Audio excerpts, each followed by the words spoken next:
ladies and gentlemen. I want to welcome you, each and every one of you, to the Mindful session. As I always say, it's a pleasure having you, and it's a pleasure being here with each and every one of you. Today I have a special guest with me that I've been trying to get on the show for a while, but he's been avoiding us.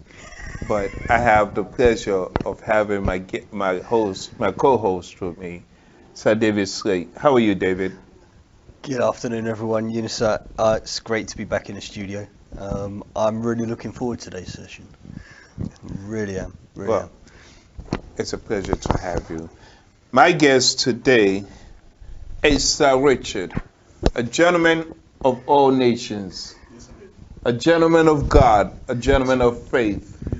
Thank you for being on the show. It's an honor to be here, and it's a pleasure also to be along with the great Dave. Why would you call him great? Can we just enjoy the moment, please? It's great to have you here. And viewers, it's a pleasure to be on the show. Please introduce yourself before we move on. Well, my name is Richard Cunningham. I simply just call myself Richard Cunningham, but I have a background of media. So for the last over 15 years, I've been running on media company. I'm also a chaplain, NSS chaplain. So I'm a trained minister.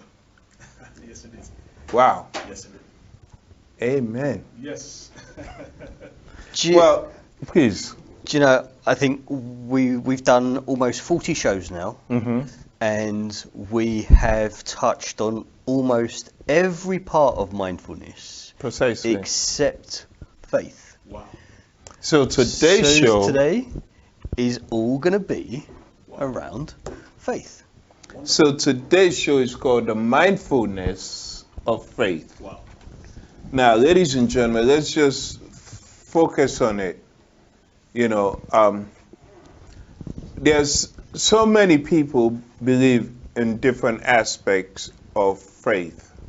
Now, what we're going to do today, we're going to explore the whole aspect of faith. You understand? Now, some people believe it's one God. But this God is called different names. Allah, Jehovah, and so forth. But without faith, where are we moving forward? We need something to believe there is a higher being. Am I wrong or right, gentlemen? Now, you've mentioned Allah, you've mentioned God, you've mentioned various. There's a distinct difference between some of these names you've mentioned. Because to my understanding, to my, knowledge, it's one God. Yes. But just called different names. Different believers. But if you look at the other faiths, the Hinduism and the Sikhism, they refer to their high beings as gods. But is that the true one God? That is a question to be asked. That is so. But, okay. Well, I always tend to be corrected, but I'm always right. We shall find out. Let's dig into it. And there is the question of self-faith. Yes. I think it's one of those topics where faith is very, very personal, and the way somebody engages with their faith, the way they understand the moral compass that a faith can give somebody is very different to that of an organized religious processing of faith. Would you say that was fair?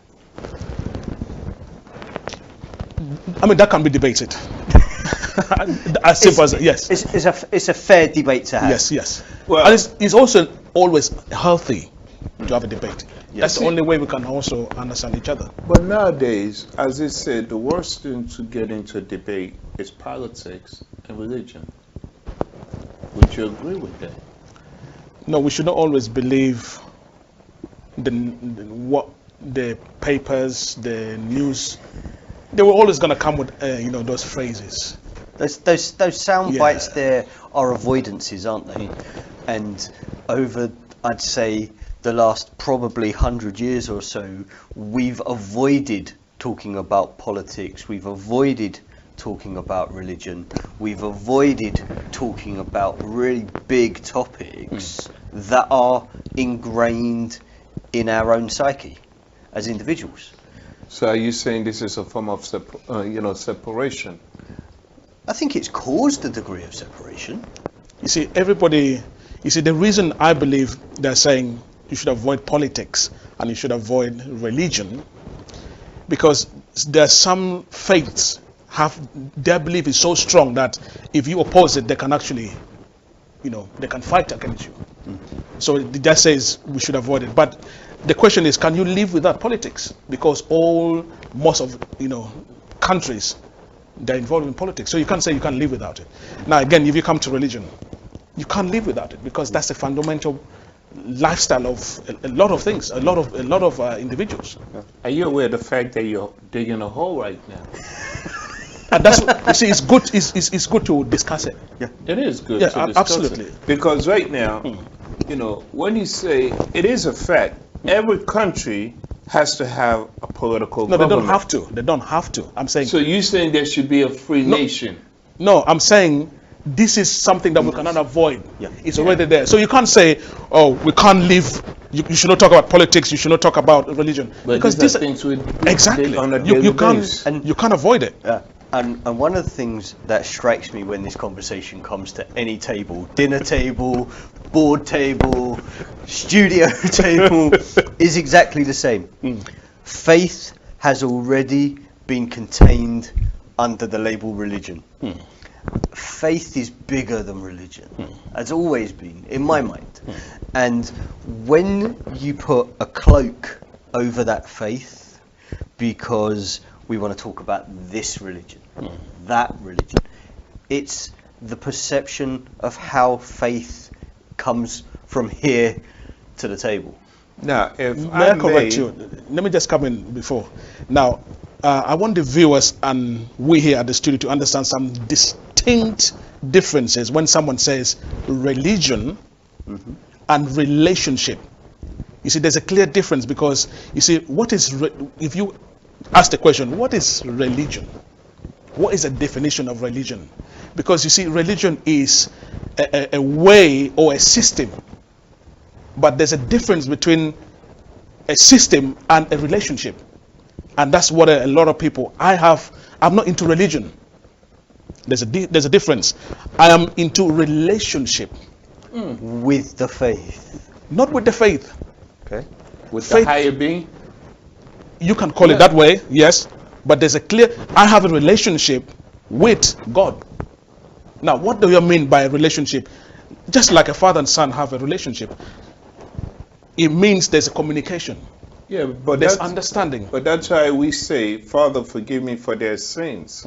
Just like, you have your son come to you when your child have done wrong. That's right. And say, Father, forgive me. That's right. So that is the relationship that you're referring to. Ladies and gentlemen, may I just say, as we go on to this show, the essence of this show today, ladies and gentlemen, is the fact that in life, one has to believe in something. There is a creator. Scientists say that we were created out of water or so, and there's so many explanations that have come into play. As I've always stated, you be your own judge, but one thing you have to realize is that nothing happens for no reason. There was Adam and Eve. I've been in a debate, a heavy debate, that say was a myth. It's in my head. It's something that was led for me to believe. You understand? So everything, there's always something that is there to dispute. So what evidence can you relate to us, to the audience, as to say this is a reality? In terms, let's pick you mentioned Adam and Eve. Correct. Now, the scientists believe that there was a Big Bang. So now let's put this into argument. There was a Big Bang and suddenly a tree pop up. There was a Big Bang and the fishes come across. There was a Big Bang and the river comes. Logically, does it make sense? The answer would be not really. There can't be a big bang and then suddenly something appears. Was there a big bang and then the chairs appear? What do you mean a big bang? That's what the scientists come up. Well, the evolutionary Evolution. Okay. They said there was a bang. Yeah, and the formation process. Yeah, the started. formation process. I understand. Yeah. You know, So- evolution. So let's bring it to our natural world now. This chair did not just pop out from nowhere. Somebody actually, designed it in their mind, in their concept. They came up with that idea and they form a chair because one need to sit on it. So in a human sense, how would it make sense? I mean, let's not even talk about they're saying, oh, they evolved from apes. I mean, if they evolved from apes, how come apes are still apes? Monkeys are still monkeys. Okay. And, there is that classic argument that if we came from this, then why is this still here, right? But it's a myth that we evolved from, because we evolved as a primate collective, chimpanzees, orangutans, all of the primates of which humans are part. So we all came out, we are all branches of that evolutionary track from something before that. We weren't chimpanzees that evolved. Homo sapiens and Neanderthals both existed on the planet at the same time, and the fossil history shows that at some point Homo sapiens wiped out Neanderthals. We've had conflict in our human evolution right the way back from the time that we kind of stood up, if you like. And the arguments of at what point do we present our argument has always been there since the dawn of time, about this is my view and this is how I'm going to present my view in order to outprove somebody else's view.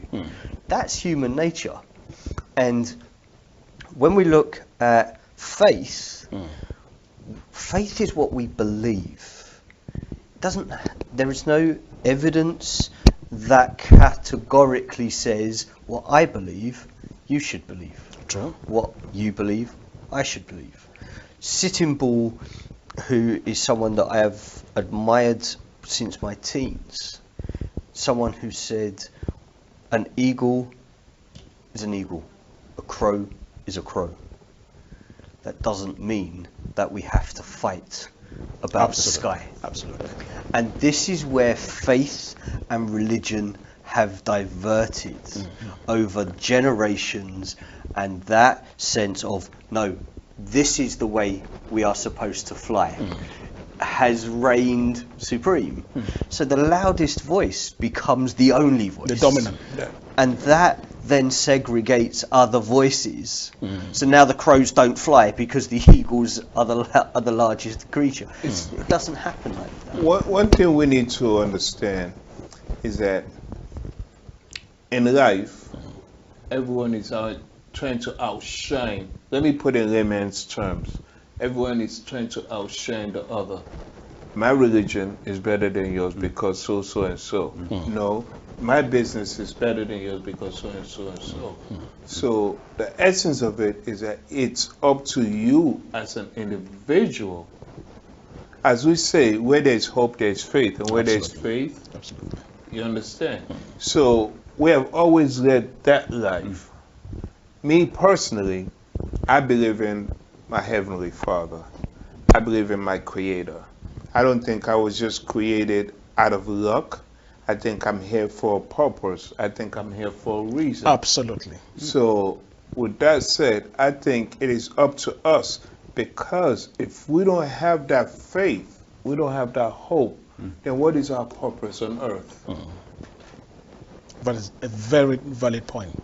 And also, we've been created. You see, one thing I want to urge our viewers to get this. You were created on the surface of this world for a purpose. And we have to find out, why were you created? It's very crucial. And there's a lot of individuals running up and down. They have no clue of their purpose in life.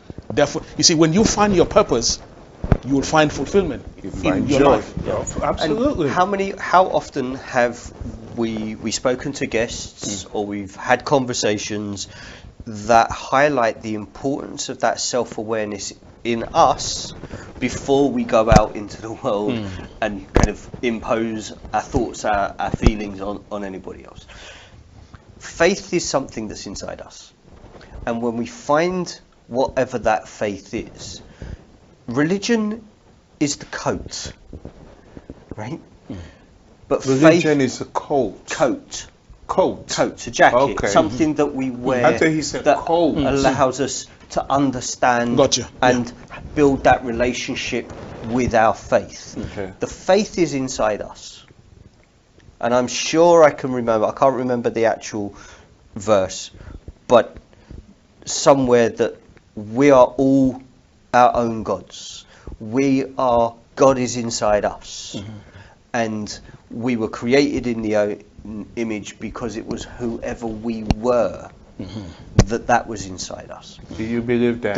The religion, I'm not. I think What it's I'm just saying- he's emphasizing his points. Yeah, Right? Okay. So Yeah. what I'm saying is, when we divide faith and put religion as the president over that faith, that's something that's the outside dictating what's on the inside, rather than working out what the faith is on the inside and then finding the coat to wear that makes that work. And when we have a situation where we have generation into generation going, no, this is the coat you will wear, we're not allowing that faith to be discovered, that self-awareness that's inside every single one of us to shine. And there you have a conflict between what our parents are telling us, this is what your religion is, to a faith that doesn't necessarily match that individual. And when we can break that connection so that it's the inside that is the important part, and like you said, Richard, the relationship with that faith becomes more important than the construct of how to have that relationship. You know, again,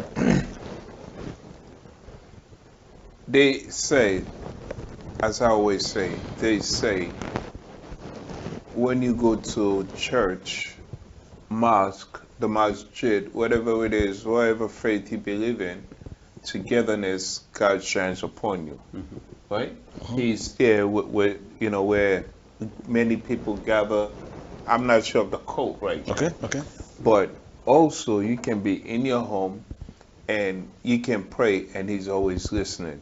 And He's aware of everything that is going on because He's the creator of all. He's the most high being. You understand? Now, the 5%ers call themselves gods. In America, they have the 5%ers. They say the sun is the sun.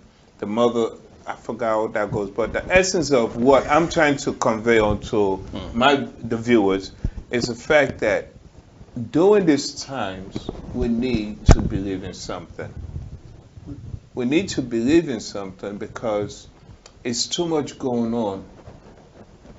We need to have faith in something, that this is going to pass. You understand? Nothing is here to stay, but you need to have that faith. And what can resonate faith more than anything? I'll tell you one story. I'm a chaplain, so I go to visit, a hospital visit. I'm a hospital chaplain. Now, we have individuals who they don't believe in anything. They're atheists. They don't want to believe in anything. But it's amazing how when they are in need, when they're facing death, when whole hope is gone, the life they believe, either they came from whatever source, is going down. It's amazing how they show so much interest in knowing this creator, this God, this high being. So you find that really in ourselves, in each and everybody, they have that belief. They might deny it, but there is a fact that they know there's a God. it's that sense of finding what's inside of them, and when we're confronted with mortality, That's right. and having visited or been visited by my mortality multiple times, I can say categorically I have always only ever come away from that looking inside at what I believe at that moment in time, rather than looking outside for a solution to why I think what I think. And by looking inside and having that self-awareness at what I find to be my faith has always been stronger than what someone else tells me I should have as my relationship with what's inside of me. The key word you've mentioned, relationship. Now, I want to come back to your earlier point you mentioned when we go to church. Now, there's a clear distinction in the Bible that the church itself is not the building. The church is ourselves. We are the church. That's what the Bible says. So it's not the building. So that's why it's crucial for us to understand the importance of relationship. But that's why they say you can stay at home and That's right. still pray, and He's listening. Absolutely. But they also say where many gather. Now, on that part of the scripture, the reason they say that is for edifying one another. When we come together, we encourage one another. When I'm down, I can encourage you. When someone is down, you can encourage. So the purpose of gathering together is for edifying the body, edifying each other, encouraging one another. That's what the Bible talks about. And also, now being a motivational speaker, being on stage, Yes. the more people you have, the more they can get excited. Absolutely. If you only have one or two people, it's hard to move them.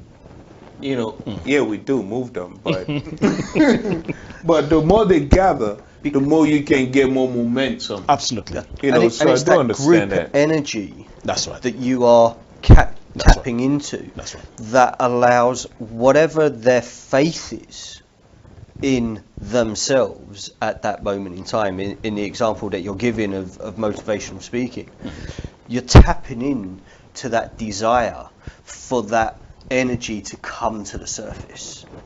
And that's what preachers have done. It's what motivational speakers have done. It's what every politician reaches out to do when they speak to crowds.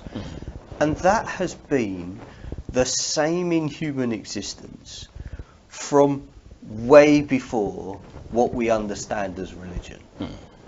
Because it's human nature to come together. It's how we survive as a species. We're social. And like you say, we are social creatures. That's right. And let's remember, our species only survived against Neanderthal because we came together as a species to stand up against something that quite comfortably would have wiped us out. We're now in a situation where we have a virus that will quite comfortably wipe us out if we don't come together.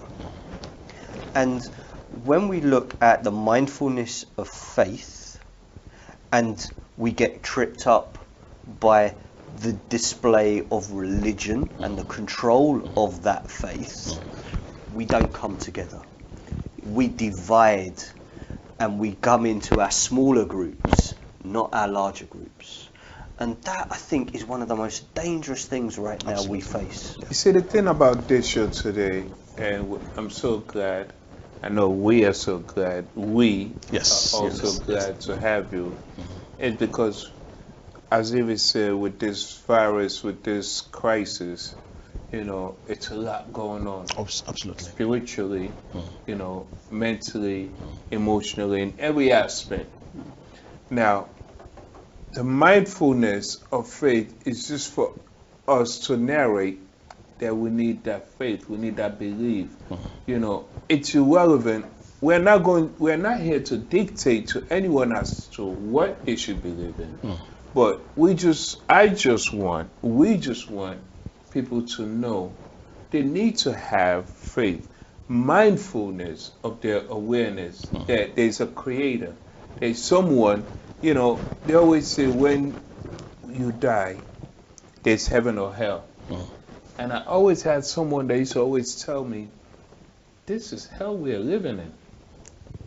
Do you disagree with that? Because I see your facial expression. My expression, no, my expression actually, you know, when you mentioned the word mindfulness of faith, you see, I want the viewers and us here to understand faith. You see, we are born with the five senses. We can see, we can smell, we can taste, we can hear, and we can touch. But there's another sixth sense, and that's the word faith. Because without faith, you cannot even believe in God. God is saying you need actually to have faith, which is the sixth sense, to believe it. So what you're discussing here is not sin. And the Bible encourages all of us to have faith in order even to please God. So it's very crucial. So that's why I was, I was not avoiding your comment that you're trying to raise. It's quite all right. Yeah. I think for a lot of people, the sense of heaven and hell can be right here, right now, based on their belief, their faith, and the situation that they find themselves in. And you can take any situation, and with the awareness that of self and the faith in oneself, that they can turn what seems like hell on earth to that individual can become heaven on earth. And it's about the relationship with the world around them and themselves, and it's that balance between the two that has allowed amazing senses of engagement with the world around them. Absolutely. And that relationship that they are then able to have with the people around them changes because their sense of balance with themselves and the world around them has changed. Absolutely. To go back to what you said, Yes. you go to hospitals and so forth. Now, and also you indicated that a lot of people that never believed in a higher being, in God, but when they're on the verge of death, they say, pray for me. Absolutely. They start searching for God. Yes. And vice versa. A lot of them that have cancer, terminal illness, all of a sudden start seeking a higher being. Why wait till we get to that point for us to say, this is what I believe in? And how many people question it the other way when they're faced with mortality and they have believed every day of their life? I'm reminded of the story of a believer who was shipwrecked. Goes out sailing, ship capsizes, sinks to the bottom of the ocean, treading water. Helicopter comes. Get on the ladder. No, God will save me. It's like, no, look, this is it, mate. You're in the middle of the sea. Get on the, no, God will save me. Helicopter radios the position and a boat comes out. No, I'm not getting on the boat. God will save me. The man drowns 3 days later, gets to the gates of heaven, furious that he's died. And God says, I sent you a helicopter and I sent you a boat. What part of anything that you believe in suggests that that was not me? Right? And it's, like you say, it's our relationship with the world around us and our faith inside us, not the religion, that puts us in that situation. And I also want the viewers to understand that, you see, because of this relationship, God, just like the story you narrated, we should not expect some voice from heaven to say, UNISA, do this. God uses the environment. And the environment. God uses it. That's why the greatest one, you see, the laws of God just boils down to two. Love God with all your heart and love people. Now, this amazing studio, we have a show called Give Love, Show Love. This is the real commandment of God. We're supposed to love God. And if you love God, would you kill somebody? If you love God, would you hate somebody? 10 commandments. Absolutely. But it all boils down to the two. Love God, love your neighbor. You know, something that has always struck me as kind of confusing when we hear about religion and extremism. And my understanding from all religions is they are void of extremism. And when you go to an extreme in any religious doctrine, you have left faith behind and you have left religion behind. Yes. And when we as a culture of human beings in the 21st century see somebody that has lost their way from faith, and I'm not talking about religion, I'm talking about faith, Yes. to an extremist point of view, Yeah. we've lost the capacity to challenge. We've lost the sense that actually this is somebody who has lost their contact, their relationship with what we understand in that self-awareness. You see, the thing is, there's no, I've stated this numerous of times, there's no one who's perfect. Absolutely. There's no such thing as perfection. So let's get this right. We make mistakes. Absolutely. And then that's why we're able to say, Father, forgive me for my sins, or Father, forgive me for my wrong. You understand? And we always say, many of us say, I am a work in progress. I'm not perfect. I'm still striving towards. And that is why the thing that confuses me is that a lot of people that create a lot of mayhem know what they're doing. Absolutely. But when they get in trouble or in a hospital or incarcerated, they say, Father, forgive me. Once you get me out of this, I'll do.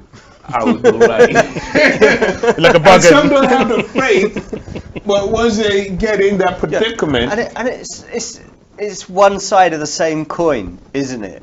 That there are those who will blame whatever religious deity it is if their world isn't going the way they want it to. And we've seen throughout centuries and eons of human civilization how when there's been a famine, we have to do something to appease God. Well, there's a famine because it didn't rain.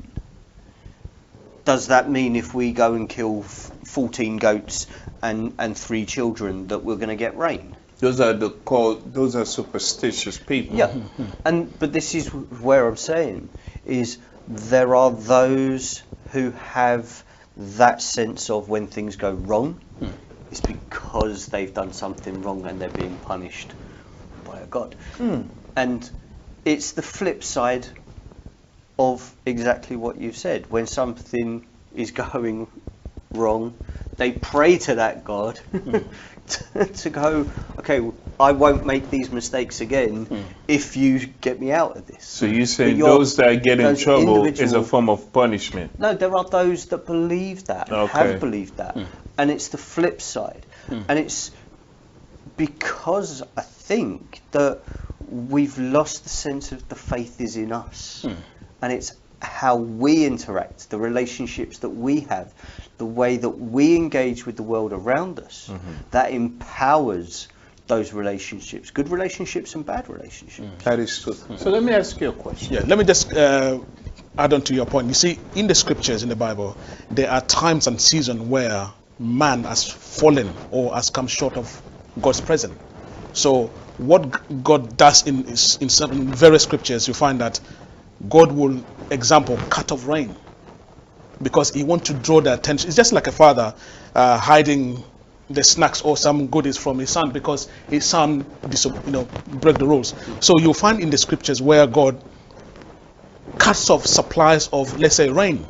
And so I believe this, we're the season where God is calling every human being back to him, because honestly, we have lost track of God. We have people that are so violent, we have people that are so extreme, and God is saying, look, you have lost the plot, guys. I need you to come back. Just an example, if your car, those who are driving, if your car is damaged, you go to the manufacturer. Now, if you believe and we believe that God has created us and we are malfunctioning, where would we go? We will have to go to somebody who is responsible for our manufacture. If you drive a BMW, you cannot go to a Volkswagen to try to fix you because they are not able to. So as we human, we believe that God has created us And God is saying, look, this is a time we need to come back to him.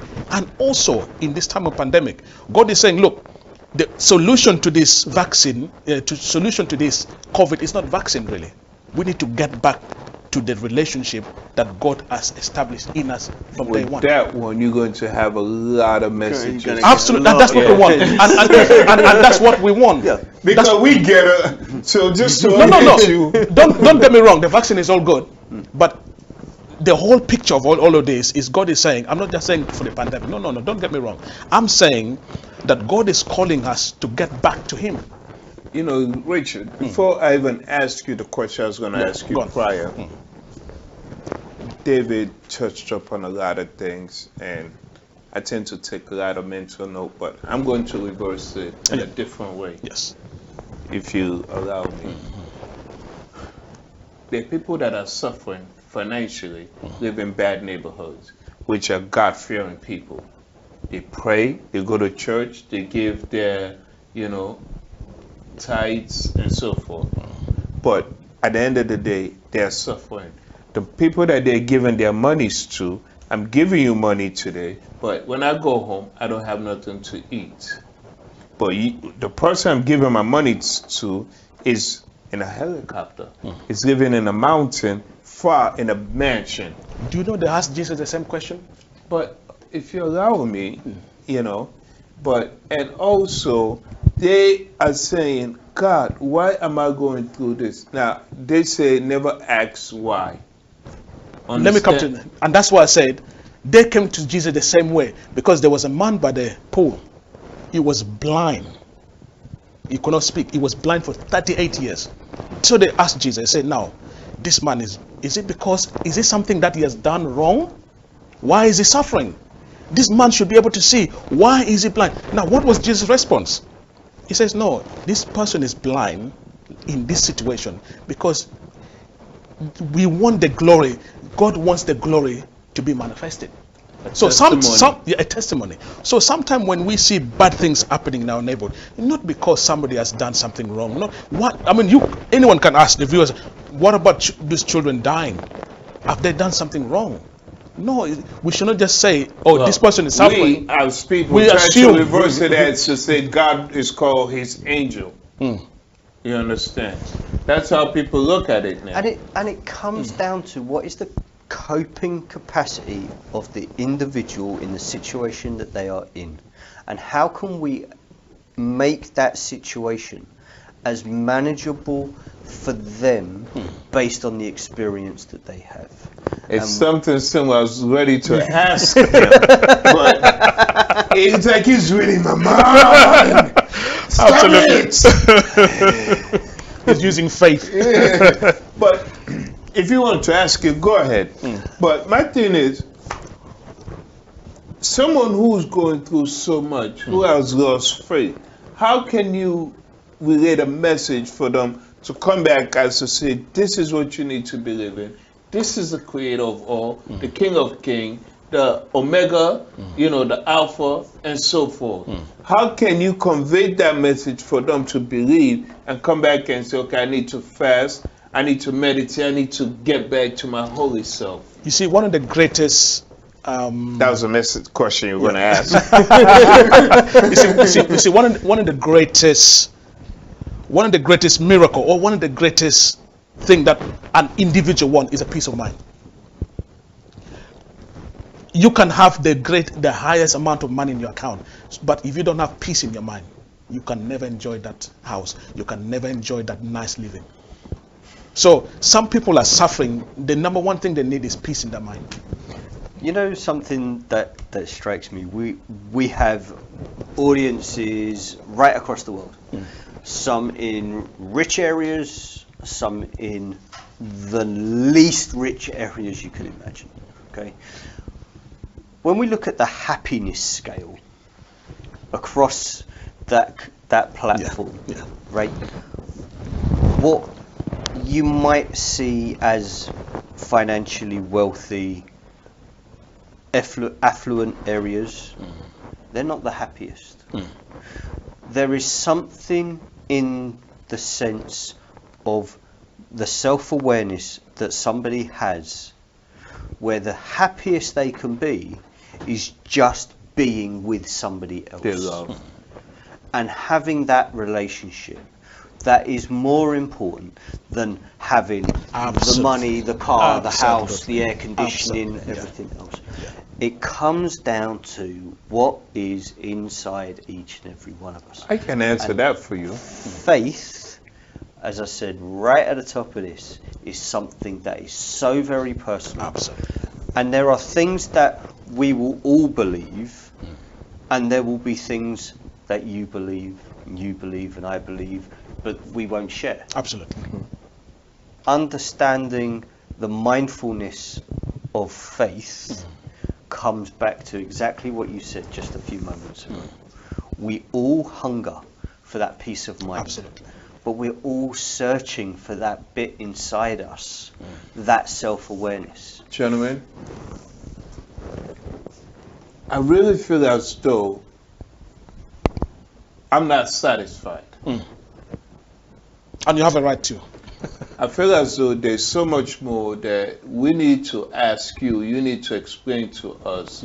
So we need to have you back on the show. Absolutely. Sincerely, because I feel as though I told you we'd get in for more than one show, didn't I? yeah, You're a prophet. yeah, because I feel as though a lot of the viewers are like me right now. There are things that I need to ask you. I know David, and I know the emails, the text messages are going to come through. Absolutely, yeah. And we really did not even get to the nitty gritty, as they To would the crux say. of the matter, not really. Yeah. No. So as we come to an end of this segment, which indeed, Richard, we need to have you back, by at least next month in December or so. And that's actually a perfect month because it's a festive season. And we need to know what is this reason for, because it's about, you see, Christmas comes from the word Christ. Christ, like Christmas, Mass. Christ is a big party, is a big celebration. And I believe this is so crucial to find out mindfulness of faith in time of this festive season. So I'm looking forward to come and, just share some thought to That'll be the studio and excellent. to the viewers. That'll be excellent. So as we come to an end, David, Richard, is there anything you two like to convey onto our viewers? Thank you for spending the time with us this afternoon. I hope it's been not only insightful and thought-provoking, but I hope you've also enjoyed some of the laughter and the banter that has been around the table, because I certainly have. And this is not a hard topic to open up, but it is a hard topic to allow to open up, because we're so used to not opening up about it. So Richard, thank you so much for being here. That's okay. I really have enjoyed the session, and I look forward Bless. to the next one. Absolutely. Well, for me, I just want to, first of all, thank you for inviting me to this great, amazing show. And of course, sitting next to Dave as well. It's a pleasure. Saying that. I've already said to you as well. But mostly, I want to thank the viewers. But if there was any one thought I want to leave with the viewers is, you see, I want you to understand that you were created on this earth for a purpose. Now, the question is, what is that purpose? You need to go deep in you and further. That's why you see we were created with sight. We were created with, we can breathe, we can hear, we can sense, we can touch. But there's a sixth one, which is faith. Now, the question is, right now you are alive, you're enjoying life or whatever it is. But the question is, after this life, where are you going? Now, it's a question that whether you believe in God, whether you don't believe in God, whether you are atheist, is something that you have to face, because there's afterlife. Whether you like it or not, you're going to die. So you need to find out, who is this creator? Who is this God? And I want you to, find out more about faith. Tune into this program next week, next time it is on, and we can share some thought I believe that will encourage you, that will enlighten you, and bring hopefully joy into your life. That's what I can say. Thank you so much. Yes, indeed. It's a pleasure having Richard on the show. As David stated, this is, a conversation that is provoking to so many. But with us, we tend to put a little humor into it to show Absolutely. that it is okay to have this kind of conversations. The essence of life is for us to try to establish, to find out our cause. Why are we here? And as Richard said, to find our purpose. Once we have a purpose, we're able to find the joy. Without a purpose or cause, why are you here? Do your own search. It's good to have peace of mind. So as we come to an end, ladies and gentlemen, what do you believe in? What are you seeking? And why do you think you are created? Why do you think you're on this earth? Why are you on this journey? What is your purpose of being? I want to thank each and every one of you for watching. And I guarantee you, December, next month, we will have David on. Richard on the show. We'll have Richard. It's nice to be here. Absolutely, We'll absolutely. definitely have Yeah. Richard back. It is Yes. an honor. Yes. And, as I've always stated, David and I banter, but we're the best of friends, on set, off set. Richard is part of the team, so we all joke around. But again, we need that faith. So thank you for watching the Mindful Session, and this is the mindfulness of faith. Have faith, believe everything, there is a reason to it. So gentlemen, I thank you both. Thank you. Thank you. Have a good